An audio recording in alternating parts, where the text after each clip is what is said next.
कलयुग का अंतिम संकेत महाप्रलय निकट है। जय श्री हरि मित्रों, आज हम एक ऐसे समय में खड़े हैं जहां चारों ओर विनाश के संकेत दिखाई देने लगे हैं। क्या यह 2025 वर्ष सच में कलयुग का अंतिम वर्ष है? क्या हम उस निर्णायक समय के करीब आ चुके हैं जहां प्रकृति स्वयं निर्णय लेने लगी है? अब और नहीं। अचानक से कोरोना का लौट आना कोई सामान्य घटना नहीं है। यह कोई सामान्य बीमारी नहीं, बल्कि एक चेतावनी है, एक संकेत है ब्रह्मांड की तरफ से। अब मानव अपने कर्मों का फल भोगने के लिए तैयार हो जाए। समुद्रों के किनारे टूटने लगे, बांध बहने लगे हैं, धरती कंपने लगी है, पर्वत दरकने लगे हैं और सूरज की तपिश असहनीय होती जा रही है। यह सब क्या है? क्या ये घटनाएं मात्र संयोग है? नहीं मित्रों, यह सब संकेत है उस अंतिम समय के जिसे हमारे पुराणों में महातांडव या महाप्रलय कहा गया है। यह वही समय है जब अधर्मियों का अंत होगा और धर्म के मार्ग पर चलने वालों को भगवान की शरण प्राप्त होगी।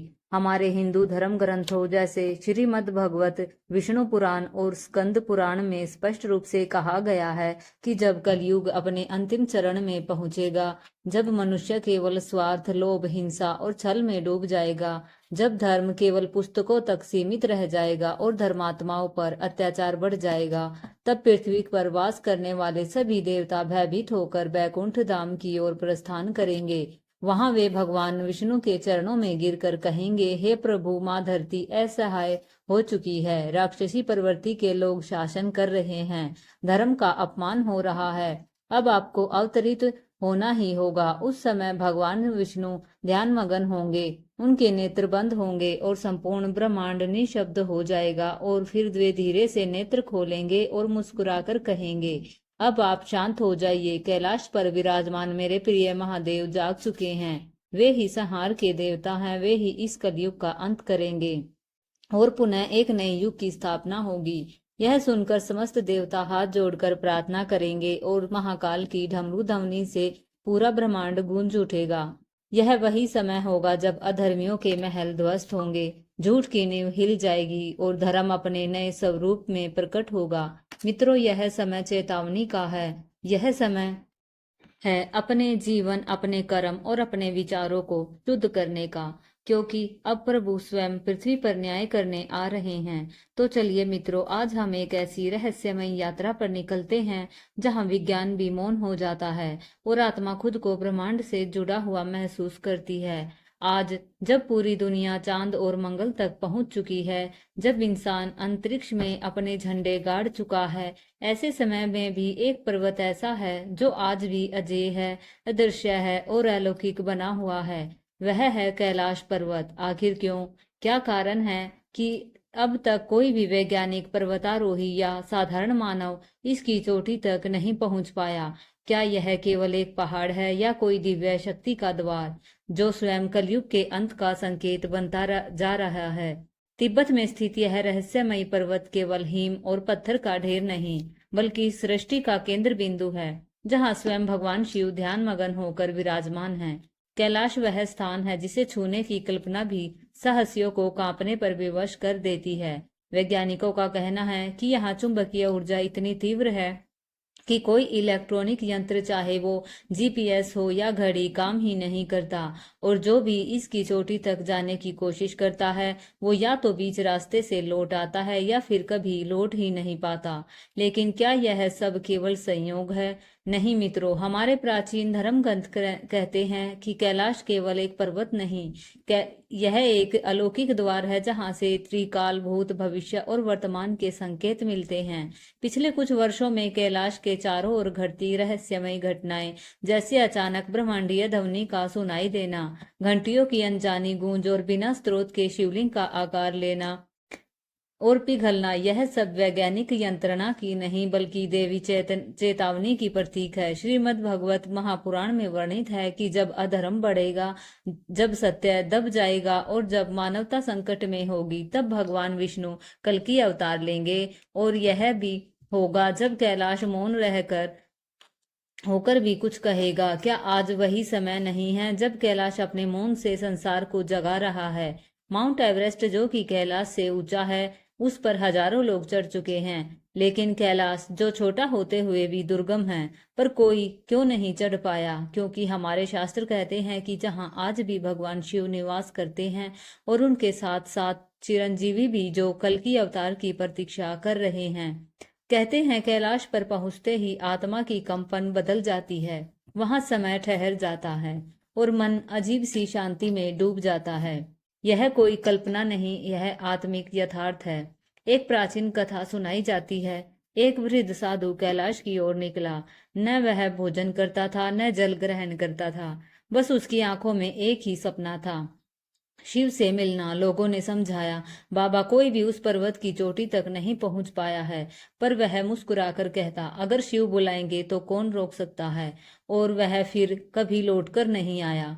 रूसी और नासा के वैज्ञानिकों ने इस पर्वत को एक गणनात्मक पिरामिड बताया है, पूर्ण समरूपता वाला। वहां का विद्युत चुंबकीय क्षेत्र इतना शक्तिशाली है कि इंसान का शरीर वहां जाकर समय की गणना ही भूल जाता है। कई यात्रियों ने बताया कि परिक्रमा के बाद उनके बाल और नाखून बढ़ गए, जैसे वह महीनों वहां रहे हो। कुछ ने आकाश में उड़ती रहस्यमयी रोशनियां देखी, जो कि किसी वैज्ञानिक तर्क से परे थी। क्या यह महज भ्रम है या फिर शिव की लीला? कैलाश केवल हिंदुओं के लिए पवित्र नहीं, बल्कि 4 धामों का एकमात्र साझा तीर्थ स्थल है। हिंदू इसे शिव धाम मानते हैं। जैनों के अनुसार यही ऋषभदेव को मोक्ष प्राप्त हुआ। बौद्ध इसे कांग रिपेंचे यानी स्नोजवेल कहते हैं और बौद्ध धर्म में यह आत्मिक शक्ति का प्रवेश द्वार है। यहाँ 4 महान नदियां सिंधु, ब्रह्मपुत्र, सतलुज और करनाली निकलती है, जो पूरी पृथ्वी के जीवन को पोषित करती है। ब्रिटिश पर्वतारोही ह्यूमिल ने 1926 में चढ़ने की कोशिश की, पर आधे रास्ते में ही किसी अदृश्य शक्ति ने उसे खींच लिया। चीन ने एक समय पर्वतारोहण की अनुमति दी थी, लेकिन बाद में उस निर्णय को स्थायी रूप से बंद कर दिया गया। मान्यता है कि जो कैलाश की चोटी तक पहुंचता है, वह नश्वरता छोड़कर आत्मा के रूप में शिव में विलीन हो जाता है। योगियों और संतों का मानना है कि कैलाश केवल एक पर्वत नहीं, बल्कि एक ऊर्जा का जीवंत स्रोत है, जहां साधना करते ही आत्मा भीतर झांकने लगती है। यह वह बिंदु है जहां 12 ज्योतिर्लिंगों और 7 शक्तिपीठों की ऊर्जा एकत्रित होती है। व्यास, शंकराचार्य और गुरु नानक जैसे दिव्य आत्माओं ने यही साधना की है। कैलाश की परिक्रमा यह कोई आम यात्रा नहीं, बल्कि जीवन और मृत्यु के बीच की परीक्षा है। यह 52 किलोमीटर की कठिन ऊंचाई वाली यात्रा है, जिसमें हजारों श्रद्धालु हर वर्ष भाग लेते हैं। कई यात्रियों का कहना है कि परिक्रमा के दौरान उन्होंने अनुभव किया कि हम अकेले नहीं थे, कोई अदृश्य शक्ति हमारे साथ चल रही थी।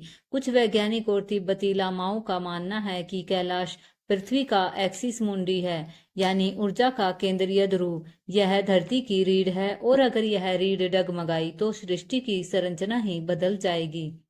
यह बात केवल शास्त्र नहीं, भूगोल भी मानता है। क्या यह संयोग है या कोई सटीक नियोजन? शिव पुराण कहता है कि जब धरती पर अधर्म बढ़ेगा, जब मनुष्य प्रकृति और धर्म का अपमान करेगा, तब शिव मौन नहीं रहेंगे। और जब कैलाश पर्वत की चुप्पी हटेगी, तो समझ लो कलयुग का अंत करीब है। पिछले कुछ वर्षों में कैलाश पर्वत के आसपास अजीब घटनाएं दर्ज हुई हैं। वैज्ञानिकों ने रात में चमकती रोशनियां देखी। कैलाश की बर्फीली चोटी पर कुछ ऐसा घूमते देखा जो ड्रोन नहीं था और न कोई विमान। कुछ साधु कहते हैं कि कैलाश सांस ले रहा है। क्या यह संकेत है कि शिव अपने धाम में जागृत हो चुके हैं? विष्णु पुराण और कल्कि पुराण में लिखा है कि जब मानवता पाप में डूब जाएगी, जब धर्म का सिर्फ नाम बचेगा और जब हिमालय की चोटी से अग्नि निकलेगी, तब कल्कि अवतार का प्रकट होना निश्चित है। कुछ सन्यासी मानते हैं कि कैलाश पर्वत ही वो शक्ति है जहां से कल्कि ऊर्जा ग्रहण करेंगे। आपको जानकर हैरानी होगी कि तिब्बती भिक्षुओं ने हाल ही में एक मंत्र जारी किया, जिसमें कहा गया है कि भगवान कैलाश से संकेत भेज रहे हैं। कलयुग की उल्टी गिनती शुरू हो गई है। मानसरोवर का जल पहले जैसा शांत नहीं रहा। राक्षस ताल में लहरें अचानक उठ रही है, जैसे कुछ आने वाला है। नासा की रिपोर्ट के अनुसार कैलाश के आसपास की चुंबकीय तरंगें 2012 के बाद से असामान्य रूप से बढ़ी हैं। भारतीय इसरो वैज्ञानिकों ने भी माना है कि कैलाश के पास कंपास काम नहीं करते, वहां की ऊर्जा स्थिर नहीं है, जैसे कोई अदृश्य बल जाग गया हो। यह वही समय है जब दुनिया भर में युद्ध, महामारी और प्राकृतिक आपदाएं बढ़ी हैं। क्या यह सब जुड़ा है? क्या यह कैलाश एक दिव्य चेतावनी दे रहा है? उत्तराखंड और तिब्बत के कुछ साधुओं ने भविष्यवाणी की है कि 2025 से 2030 के बीच एक महाविनाश आएगा और इसके बाद धर्म का पुनर्जन्म होगा। वह कहते हैं कि जब कैलाश से एक विशेष नाद ध्वनि गूंजेगी तो पृथ्वी पर काल की गति तेज हो जाएगी। शिव के धाम से अगर कोई संकेत आ रहा है तो वह केवल विनाश का नहीं बल्कि चेतावनी का है। हम क्या कर रहे हैं? हम किस ओर जा रहे हैं? क्या हम अपने धर्म, प्रकृति और आत्मा के साथ न्याय कर रहे हैं? शायद कैलाश कह रहा है, रुको, अब भी समय है। कैलाश आज भी मौन है, पर उसके मौन में एक गर्जना छिपी है, जैसे कोई तांडव के पहले की शांति हो, जैसे कोई शांति से देख रहा हो कि कौन तैयार है, कौन खोया हुआ। हिंदू शास्त्रों के अनुसार कैलाश पर्वत कोई सामान्य चोटी नहीं बल्कि भगवान शिव का निवास है। शिव पुराण कहती है, कैलाशो नाम पर्वत सूर्यदेव नमस्कृत तत्र देवादिदेव शिव सदा निवसती देवी पार्वती। और शिव के दैवीय ग्रह की कल्पना यहाँ तक की जाती है कि लेकिन क्या यह महज प्रतीक है या सच में वहाँ कोई दिव्य शक्ति सदियों से निवास कर रही है? तिब्बती बौद्धों का मानना है कि कैलाश पर्वत के भीतर एक रहस्यमय गुफा संसार है जहां अमर योगी और सिद्ध पुरुष निवास करते हैं। इसे वे शंभाला कहते हैं, एक दिव्य लोक, अदृश्य परंतु जीवित नहीं। जीवित कुछ तिब्बती लामा मानते हैं कि उन्होंने वहां सफेद वस्त्र पहने हुए ऊंचे जीवों को देखा जो हवा में तैरते हैं, न बोलते थे न चलते, लेकिन देखते जरूर थे। क्या यह गुप्त संत है या शिव के दूत? कई तीर्थयात्रियों ने बताया कि जब वे कैलाश परिक्रमा कर रहे थे तो उन्हें महसूस हुआ कि कोई देख रहा है, कोई पास है। कुछ को स्वप्न में एक योगी दिखा जो चेतावनी देकर गायब हो गया। एक यात्री ने कहा कि मैंने रात में ऊपर देखा और मुझे लगा कि जैसे कोई सफेद आकृति चोटी पर खड़ी है, स्थिर, लेकिन चेतावनी दे रही है, यहाँ से चले जाओ।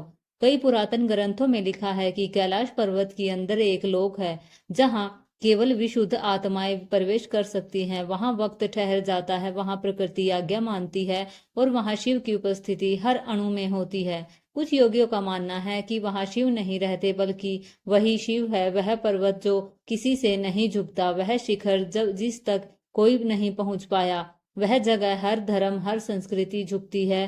क्या वहां कोई रहता है? क्या कैलाश पर्वत सिर्फ एक पवित्र स्थान है या वहां आज भी कोई जागृत शक्ति मौजूद है? और आखिर कैलाश का मौन किस बात का संकेत है? शिव पुराण, स्कंद पुराण और रुद्र संहिता में एक ही बात दोहराई जाती है, कैलाशो नाम पर्वत तत्र यत शिव स्वयं स्थित, अर्थात भगवान शिव कैलाश पर ही विराजमान है। लेकिन यहाँ एक रहस्य यह भी है कि शिव हर जगह है। फिर क्यों उन्होंने कैलाश को अपना धाम चुना? क्या इसलिए कि वहां कोई विशेष ऊर्जा है या इसलिए कि वहां अब भी कोई दिव्य उपस्थिति बनी हुई है? हर साल हजारों तीर्थयात्री कैलाश की परिक्रमा करते हैं। कुछ तो वापस आकर चुप ही हो जाते हैं, पर कुछ अपनी आंखें देखी बातें बताते हैं। एक साधु ने बताया कि रात्रि में ध्यान में उन्हें एक दीप्तिमान पुरुष दिखाई दिया जो शिखर पर बैठा था, आंखें बंद, लेकिन पूरे क्षेत्र को देख रहा था। एक महिला यात्री ने महसूस किया कि जैसे कोई मेरी मन की बातें सुन रहा था। क्या यह कल्पनाएं हैं या कैलाश सच में जागृत पर्वत है? तिब्बती बौद्ध ग्रंथों में कैलाश को मेरु पर्वत कहा गया है, संपूर्ण ब्रह्मांड का केंद्र। उनके अनुसार कैलाश पर्वत के भीतर स्थित एक दिव्य नगरी शंभाला, जहां बुद्धत्व प्राप्त आत्माएं निवास करती हैं, वहां समय स्थिर है, वहां शरीर नहीं बल्कि केवल चेतना है। वहां का मार्ग केवल वही देख सकता है जिसने मन की शुद्धि प्राप्त कर ली हो। क्या यह दिव्य आत्माएं आज भी क्या वे दिव्य दुनिया की गतिविधियों को देखती हैं और इंतजार कर रही हैं? क्या वहां आज भी सप्त चिरंजीवियों का स्थान है? वैज्ञानिकों का कहना है कि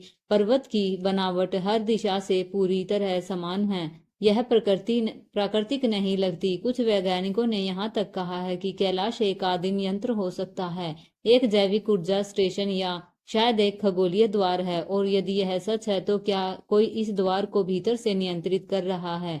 अब तक कोई भी कैलाश की चोटी पर नहीं चढ़ पाया, कई प्रयास हुए लेकिन हर बार कुछ न कुछ हुआ। या तो मौसम अचानक बदल गया, या पर्वतारोही बीमार हो गया, या भीतर से ऐसी अनुभूति हुई कि वापस लौट जाना चाहिए।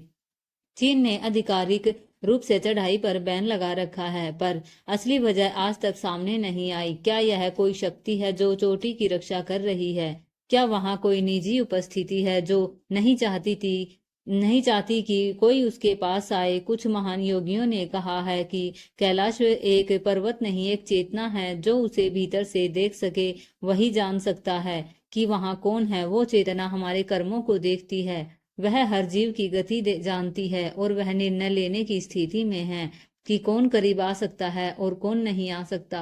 कहीं बहुत दूर जहां इंसान की आंख नहीं पहुंचती, वहां जहां विज्ञान मौन हो जाता है और जहां आत्मा तक कांप जाती है, वहां एक द्वार है। द्वार एक दिव्य लोक का, जिसका नाम है शंभाला, जो कैलाश पर्वत के भीतर छिपा है।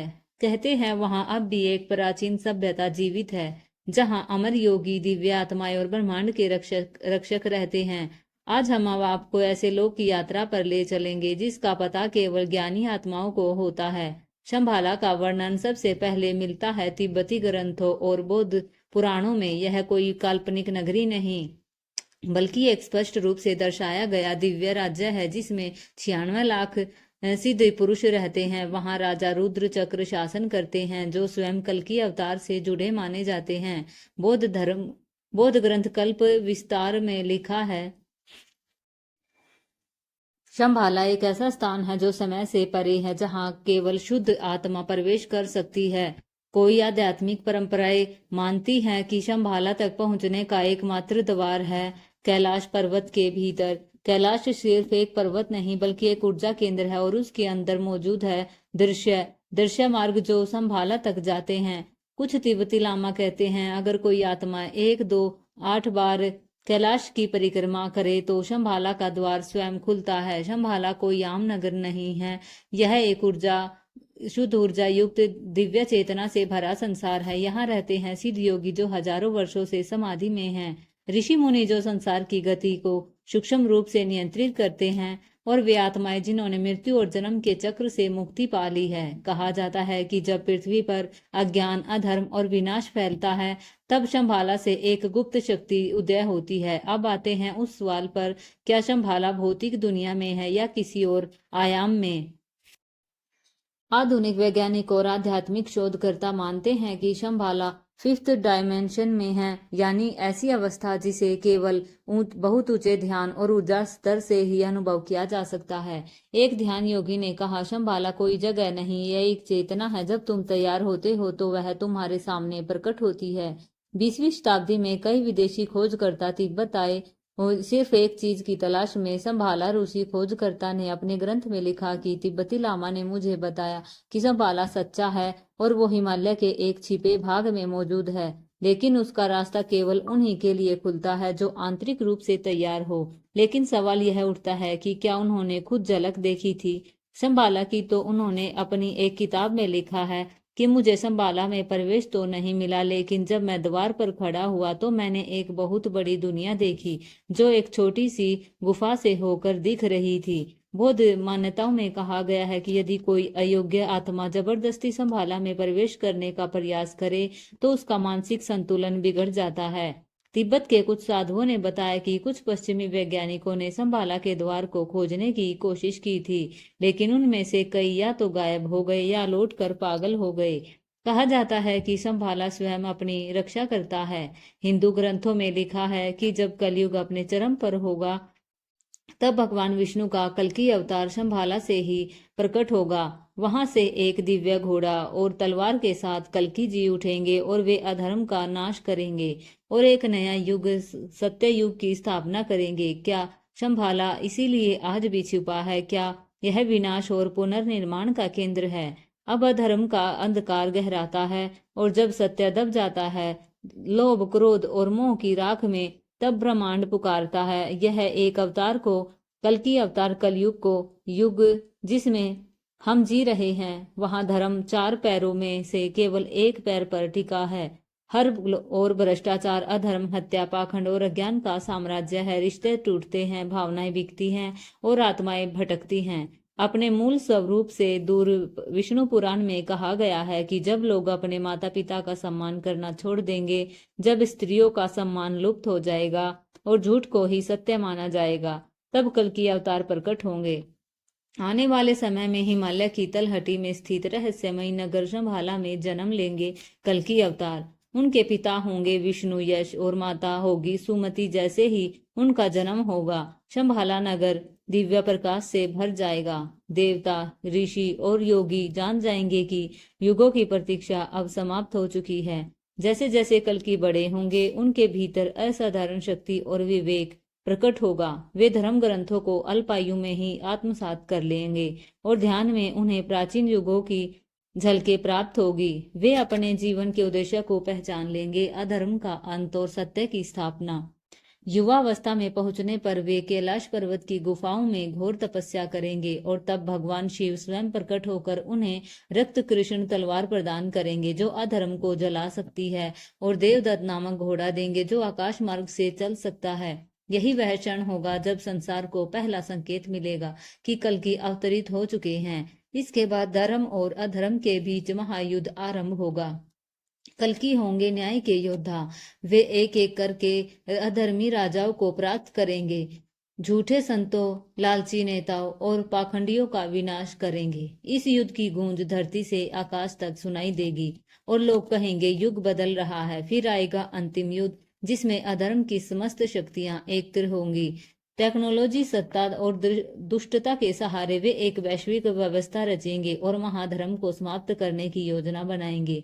परंतु तभी कल्कि देवता प्रकट होंगे और ब्रह्मांडीय शक्ति का उपयोग करते हुए प्रलय जैसी स्थिति उत्पन्न करेंगे। धरती कांपेगी, सूर्य और चंद्रमा अशांत हो उठेंगे, लेकिन अंत में धर्म की विजय होगी। युद्ध समाप्त होने के बाद कल्कि एक दिव्य घोषणा करेंगे, अब कलयुग समाप्त होता है, अब आरंभ होता है सतयुग। नदियां पवित्र होंगी, प्रकृति फिर से शांत होगी, मनुष्य में करुणा, प्रेम और सत्य लौट आएगा। फिर पृथ्वी फिर से एक धार्मिक और दिव्य लोक बन जाएगी। प्रिय श्रोताओं, अगर इस कथा ने आपके हृदय को स्पर्श किया हो तो कृपया इसे अपने परिवार, मित्रों और परिजनों के साथ अवश्य साझा करें, ताकि इस दिव्य संदेश की रोशनी और भी जीवों को अवलोकित कर सके। अपने प्रेम और श्रद्धा को व्यक्त करने के लिए कमेंट में ओम नमः शिवाय या जय श्री राम अवश्य लिखें। और यदि आपने हमारे चैनल को सब्सक्राइब नहीं किया है तो कृपया अभी कर ले, ताकि आप आगे भी ऐसी ही प्रेरणादायक, आध्यात्मिक और जीवन परिवर्तन जानकारी कथाओं से जुड़े रह सके। फिर मिलेंगे एक नई कथा के साथ, एक नए संदेश के साथ और एक नई आध्यात्मिक अनुभूति के साथ। तब तक के लिए स्वस्थ रहिए, सत्कर्म करते रहिए, मुस्कुराते रहिए और हर दिन श्रद्धा से बोलते रहिए जय श्री हरि।